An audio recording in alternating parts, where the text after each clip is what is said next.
എല്ലാ കൂട്ടുകാർക്കും നമസ്കാരം. നമ്മുടെ പുതിയ വീഡിയോയിലേക്ക് സ്വാഗതം. ഇന്നത്തെ നമ്മുടെ വീഡിയോ വളരെ യൂസ്ഫുൾ ആണ് കേട്ടോ എൻ്റെ കൂട്ടുകാർക്ക്. ഓവനോ ബീറ്ററോ ഒന്നും തന്നെ ഇല്ലാതെ, അതും മുട്ട ചേർക്കാതെ 4 മണിക്കൊരു കട്ടൻ ചായക്കൊപ്പം കഴിക്കാൻ പറ്റിയ വളരെ സ്വാദേറിയ നല്ലൊരു പലഹാരമാണ്. മുട്ട ചേർത്തുണ്ടാക്കുന്ന കേക്ക് കഴിക്കാൻ ഇഷ്ടമില്ലാത്ത എൻ്റെ കൂട്ടുകാർക്കും അധികം ചേരുവകളൊന്നും തന്നെ ചേർക്കാതെ വളരെ ലളിതമായിട്ട് പലഹാരങ്ങൾ തയ്യാറാക്കാൻ ശ്രമിക്കുന്ന എൻ്റെ കൂട്ടുകാർക്കും ഈ ഒരു വീഡിയോ വളരെ തന്നെ യൂസ്ഫുൾ ആയിരിക്കും. ഉണ്ടാക്കിയെടുക്കാനായിട്ട് വളരെ എളുപ്പമാണ്. അത് വളരെ പഞ്ഞി പോലാണ് കേട്ടോ ഇരിക്കുന്നതും. അപ്പോൾ നോക്കാം ഈ ഒരു പലഹാരം എങ്ങനെയാണ് തയ്യാറാക്കി എടുക്കുന്നതെന്ന്. വീഡിയോ കാണുമ്പോൾ നിങ്ങൾക്ക് ഇഷ്ടപ്പെടുവാണെങ്കിൽ തീർച്ചയായിട്ടും നിങ്ങളുടെ വിലയേറിയ ലൈക്ക് തരാൻ മറക്കല്ലേ. അതുപോലെ വീഡിയോ കുറിച്ചുള്ള അഭിപ്രായങ്ങൾ കമൻസ് ആയിട്ട് അറിയിക്കാനും മറക്കരുത്. അപ്പോൾ നോക്കാം എങ്ങനെയാണ് ഈ ഒരു ഈസി വട്ടയപ്പം തയ്യാറാക്കി എടുക്കുന്നതെന്ന്.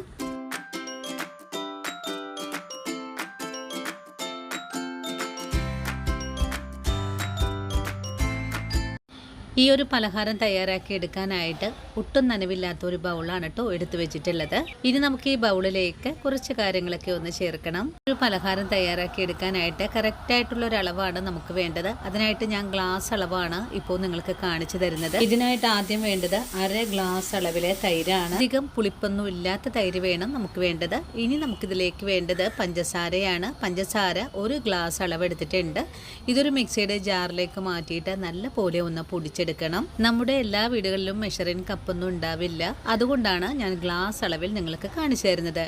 ഇനിയിപ്പോൾ പൊടിച്ച പഞ്ചസാര ഞാനിതേ ഈ ഒരു തൈരിലേക്ക് ചേർക്കുന്നുണ്ട്. കൂടെ തന്നെ 1/2 ഗ്ലാസ് അളവിൽ ഓയിൽ കൂടിയാണ് ചേർക്കുന്നത്. മണമില്ലാത്ത ഓയിലാണ് കേട്ടോ ആവശ്യമായിട്ടുള്ളത്. കൂടെ തന്നെ 1 നുള്ളുപ്പ് ചേർക്കാം. നല്ലൊരു ഫ്ലേവറിനായിട്ട് 1 ടീസ്പൂൺ അളവിൽ വാനില എസൻസ് കൂടി ചേർത്തിട്ട് ഈ ഒരു രീതിയിലൊന്ന് മിക്സ് ചെയ്തെടുക്കാം. നമ്മൾ കേക്ക് തയ്യാറാക്കുന്ന പോലെ തന്നെയാണ് ഇതിന്റെ മിക്സ് എല്ലാം നമ്മൾ ചെയ്തെടുക്കുന്നത്. ഇനി ഇതെല്ലാം നല്ല പോലെ ഒന്ന് ഇളക്കി മിക്സ് ചെയ്തെടുക്കണം. അതിനായിട്ട് ഞാൻ ഈ ഒരു കാര്യം ഉപയോഗിച്ചിട്ടാണ് കേട്ടോ മിക്സ് ചെയ്തെടുക്കുന്നത്. എല്ലാം ചേർന്ന് നല്ല പോലെ ഒന്ന് മെൽറ്റായി വരുമ്പോഴേക്കും നമുക്കിതിലേക്ക് മറ്റുള്ള ചേരുവകൾ കൂടെ ഒന്ന് ചേർക്കണം. നിങ്ങളുടെ കൈവശം ഹാൻഡ് വിസ്ക് ഇല്ലെങ്കിൽ 1 സ്പൂൺ ഉപയോഗിച്ചും ഈ ഒരു രീതിയിൽ തന്നെ ചെയ്തെടുക്കാവുന്നതാണ്. അങ്ങനെ വളരെ എളുപ്പത്തിൽ തന്നെ നമ്മൾ ഇതുപോലെ ഒന്ന് യോജിപ്പിച്ചെടുത്തിട്ടുണ്ട്.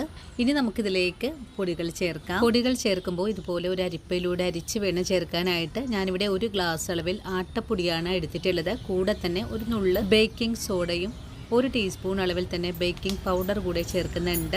ഇതെല്ലാം നന്നായിട്ട് തന്നെ ഒന്ന് ഇളക്കി യോജിപ്പിച്ചെടുക്കണം. കട്ടകളൊന്നും ഇല്ലാതെ വേണം നമുക്കിതുപോലെ ഒന്ന് ഇളക്കി യോജിപ്പിച്ചെടുക്കാനായിട്ടും. ഇനിയിപ്പോൾ പൊടിയെല്ലാം കട്ടകളില്ലാതെ അരിച്ചു മാറ്റി കഴിഞ്ഞാൽ വീണ്ടും ഇതെല്ലാം കൂട്ടി യോജിപ്പിച്ച് നന്നായിട്ട് തന്നെ ഒന്ന് ഇളക്കി കൊടുക്കാം. ഇളക്കി എടുക്കുന്ന സമയത്ത് ഒരു തരി പോലും കട്ടകളൊന്നും തന്നെ ഉണ്ടാവരുത്. ഈ ഒരു പലഹാരം നമ്മൾ കേക്കിൻ്റെ കൂട്ട് തന്നെ ആണെങ്കിലും നമ്മൾ കേക്കിന് ഉപയോഗിക്കുന്ന മറ്റുള്ള കാര്യങ്ങളൊന്നും തന്നെ ഇതിലേക്ക് ചേർക്കുന്നില്ല. ഇനിയിപ്പോൾ നമ്മുടെ കൈവച്ച് തന്നെയാണ് ഈ ഒരു കൂട്ടെല്ലാം നമ്മൾ മിക്സ് ചെയ്തെടുക്കുന്നതും. പൊടികളൊക്കെ നല്ല പോലെ മിക്സ് ചെയ്ത് കഴിഞ്ഞാൽ പിന്നെ നമുക്കിതിലേക്ക് വേണ്ടത് 1/4 ഗ്ലാസ് അളവിൽ പാലാണ്. പാല് തിളപ്പിച്ചതോ തിളപ്പിക്കാത്തതോ എന്ത് വേണമെങ്കിലും എടുക്കാവുന്നതാണ്. ഇനിയിപ്പോൾ പാലും കൂടി ചേർത്ത് വീണ്ടും ഒന്നുകൂടി ഇളക്കി യോജിപ്പിച്ചെടുക്കാം. നമ്മുടെ കുട്ടികൾക്ക് കേക്കൊക്കെ വേണമെന്ന് പറയുന്ന ഒരു സമയത്ത് ഇതുപോലെ ഈസി ആയിട്ട് നിങ്ങൾക്ക് എല്ലാവർക്കും വീടുകളിൽ തയ്യാറാക്കി കൊടുക്കാൻ പറ്റുന്നതാണ്. നമ്മളിന്ന് ഇതിലേക്ക് ചേർത്തിട്ടുള്ള ആട്ടപ്പൊടിക്ക് പകരമായിട്ട് നിങ്ങൾക്ക് ഗോതമ്പ് പൊടിയോ റാഗിപ്പൊടിയോ എടുക്കാവുന്നതാണ്. അങ്ങനെ നമ്മുടെ ബാറ്റർ ഇതുപോലെ ഒന്ന് കട്ടകളില്ലാതെ തന്നെ നമ്മൾ ഒന്ന് മിക്സ് ചെയ്തെടുത്തിട്ടുണ്ട്. ഇനി നിങ്ങളുടെ കൈവശം ഒരു സ്പാച്ചുല ഉണ്ടെങ്കിൽ മാവ് ഇതുപോലെ ഒന്നും കൂടി ഇളക്കി യോജിപ്പിച്ചെടുക്കാവുന്നതാണ്. ഈ ഒരു സമയം കൊണ്ട് തന്നെ നമ്മുടെ മാവ് നന്നായിട്ട് തന്നെ ഒന്ന് ഫ്ലഫി ആയിട്ടൊക്കെയാണ് ഇരിക്കുന്നത്. ഇനി അധികം ഒന്ന് ഇളക്കി യോജിപ്പിച്ചെടുക്കേണ്ട ഒരു ആവശ്യവും വരുന്നില്ല. ഇനി നമുക്കൊരു കേക്ക് ടിന്നിലേക്ക് ഒഴിച്ചു കൊടുത്തിട്ട് ഇതൊന്ന് വേവിച്ചു കൂടി എടുക്കാം. അതിനായിട്ട് ഞാൻ ഇതുപോലൊരു കേക്ക് ടിന്ന് എടുത്ത് വെച്ചിട്ടുണ്ട്. ഇതിലേക്ക് കുറച്ച് സൺഫ്ലവർ ഓയിൽ കൂടെ ഒന്ന് പുരട്ടിയിട്ടുണ്ട്. ഈ പാത്രത്തിൽ ഒന്നും ഒട്ടിപ്പിടിക്കാതിരിക്കാനും വേണ്ടിയിട്ട് കുറച്ച് മൈദപ്പൊടി ഇതുപോലെ ഒന്ന് കോട്ട് ചെയ്തെടുക്കുന്നുണ്ട്.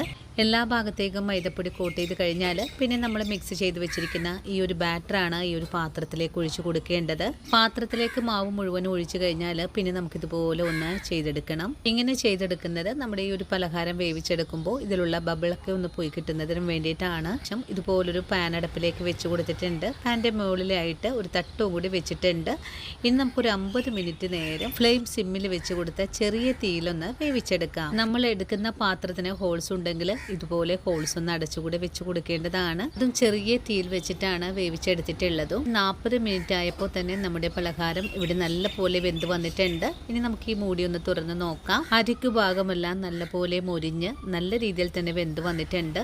ഇനി നമുക്ക് ഉള്ളുഭാഗമൊക്കെ വെന്ത് വന്നിട്ടുണ്ടോ എന്നറിയാനായിട്ടൊന്ന് കുത്തിയും കൂടെ നോക്കാം. ഒരു തരി പോലെ ഒട്ടിപ്പിടിക്കാതെ തന്നെ നമുക്കിവിടെ വേവിച്ചെടുക്കാൻ സാധിച്ചിട്ടുണ്ട്. ഇനി ഇതൊന്ന് തണുപ്പിച്ചെടുക്കണം. ഇനിയിപ്പോൾ ഇത് ചൂടാറി വരാനായിട്ട് നമുക്കൊന്ന് വെയിറ്റ് ചെയ്യുന്ന താമസം മാത്രമേ ഉള്ളൂ. പെട്ടെന്ന് തന്നെ ചൂടാറ്റിയെടുക്കണമെങ്കിൽ കുറച്ച് വെള്ളത്തിലേക്ക് പാത്രം ഇറക്കി വെച്ചാൽ മതിയാകും. അങ്ങനെ നമ്മുടെ പലഹാരം ഇവിടെ നല്ലപോലെ തണുത്ത് വന്നിട്ടുണ്ട്. തണുത്ത് വന്നപ്പോൾ ഇതിന്റെ അരികു ഭാഗത്ത് നിന്നെല്ലാം വിട്ടു നിൽക്കുന്ന ഒരു പാകത്തിലാണ് ആയി വന്നിട്ടുള്ളത്. എല്ലാ ഭാഗവും ഒരുപോലെ തന്നെ ഇളകി കിട്ടുന്നതിനായിട്ട് ഞാനൊരു സ്പാച്ചുല വെച്ച് തന്നെ ഇതുപോലെ ഒന്ന് ഷേപ്പ് ചെയ്ത് കൊടുക്കുവാണ്. അപ്പോൾ എല്ലാ ഭാഗവും നല്ലതായിട്ട് തന്നെ ഒന്ന് വിട്ട് വന്നിട്ടുണ്ട്. ഇനി ഒരു പ്ലേറ്റ് എടുത്ത് വെച്ചിട്ട് ഈ ഒരു പാത്രം ഒന്ന് കമിഴ്ത്തിയും കൂടെ കൊടുക്കാം. അങ്ങനെ ആർക്കും വളരെ എളുപ്പത്തിൽ തന്നെ ഉണ്ടാക്കിയെടുക്കാൻ പറ്റിയ നല്ലൊരു പലഹാരം ഇവിടെ റെഡിയായി വന്നിട്ടുണ്ട്. ഇനി നമുക്കൊരു കത്തി ഉപയോഗിച്ച് ഒന്ന് കട്ട് ചെയ്ത് കൂടി എടുക്കാം. വളരെ സോഫ്റ്റ് ആയിട്ട് തന്നെ നമുക്ക് ഇവിടെ കട്ട് ചെയ്തെടുക്കാൻ സാധിക്കുന്നുണ്ട്. അപ്പോൾ ഇന്നത്തെ നമ്മുടെ വീഡിയോ ഇത്രയിലോട്ട് കൂട്ടുകാരെ. ഈ ഒരു വീഡിയോയും കണ്ടിട്ട് എൻ്റെ കൂട്ടുകാർ എല്ലാവരും ഒന്ന് ട്രൈ ചെയ്ത് നോക്കണേ. അപ്പോൾ ഇതുപോലുള്ള സിമ്പിൾ പലഹാരങ്ങളൊക്കെ നമുക്ക് വളരെ എളുപ്പത്തിൽ തന്നെ ഉണ്ടാക്കിയെടുക്കാൻ പറ്റുന്നതാണ്. ഇന്നത്തെ നമ്മുടെ വീഡിയോ അപ്പോൾ ഇത്രയേ ഉള്ളൂ കേട്ടോ. ഇനിയും നല്ലൊരു വീഡിയോ ആയിട്ട് നാളെ കാണാം. അതുവരെയും വീഡിയോ കണ്ട് സപ്പോർട്ട് ചെയ്ത എല്ലാ കൂട്ടുകാരോടും ഇനിയും കാണാനിരിക്കുന്ന നമ്മുടെ പ്രിയ കൂട്ടുകാരോടും ഒത്തിരി നന്ദി സ്നേഹമൊക്കെ അറിയിച്ചുകൊണ്ട് നാളെ രാവിലെ ഓടിയെത്താം.